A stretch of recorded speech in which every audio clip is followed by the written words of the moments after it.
Perpanjangan masa pendaftaran PPDB online jalur zonasi untuk SD dan SMP diperpanjang selama 4 hari atau hingga 28 Juni 2022 mendatang.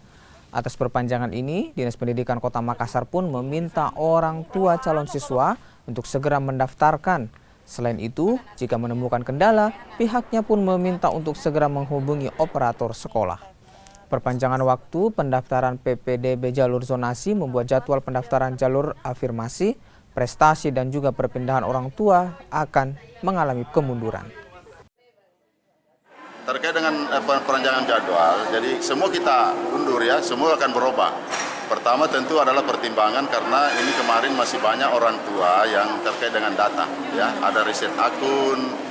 Jadi kita melihat di situ setiap hari selama 3 hari ada 400 pengaduan dan pengaduan itu memang bersumber dari orang tua. Jadi ada sinkronasi, ada yang double, ada satu nick yang berbeda nama ini, itu akan kami perbaiki sehingga dengan pertimbangan-pertimbangan itu kami akan memperpanjang. Sampai tanggal berapa? Jadi kami perpanjang sampai tanggal 28 khusus jalur zonasi.